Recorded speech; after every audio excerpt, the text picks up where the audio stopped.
Hello mga ka-mermaids! So for today's video, tara nga at samahan niyo ako mag-get ready with me dahil nga bibili na ako ng bago kong cellphone. Huy! Syempre, i-vlog natin to mga ka-mermaid kaya nang humira muna ako ng cellphone para mag-vlog. So sa next vlog ko pala mga ka-mermaid, ikukwento ko pala sa inyo kung paano nga ba nasira yung phone ko. Hindi nga ako makatulog na maayos at sobra kong ang iniyak yung cellphone na yun dahil sobrang tagal na nun sa akin. At yung pera pala na ibibili ko sa cellphone ko ay pinaghirapan ko yun talaga at pinagtrabahuhan ko. At gusto ko na rin talaga bumili ng bagong cellphone dahil gusto ko na rin ng good quality na camera. Siyempre, as a vlogger, kailangan naman natin na malinaw ng camera at malinaw na voice para hindi naman tayo mabash. Uy, siyempre mga ka-mermaid, kapag gagala nga ako, makakapag-get ready with me muna ako sa vlog. Bibilihin ko pala na phone is yung sakto sa budget mga ka-mermaid dahil soon, bibili na lang ako ng iPhone. Yun yung dream ko. Huy. So, ayun na nga, nag-foundation lang ako ng powder dyan, tapos nagkilay lang ako, then magli-lip tint lang. Ganun lang naman kasimple yung makeup ko today. So, sana soon makabili na ako ng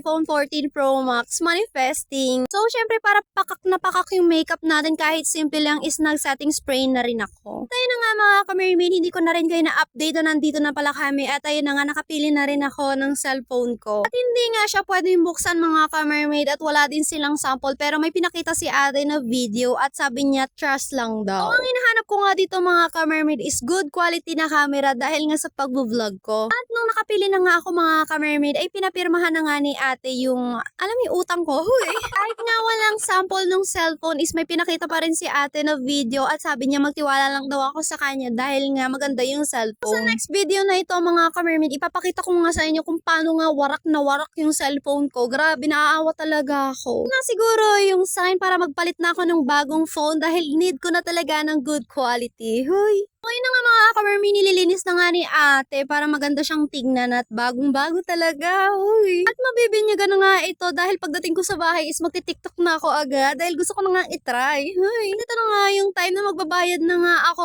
ng phone na binili ko at nagbibilang na nga ako. Medyo kinakabahan nga lang ako ng slight lang. Yun. Uy. Alam ko nga mga ka-mermaid, makaka-discount ako pero hindi pala pwede.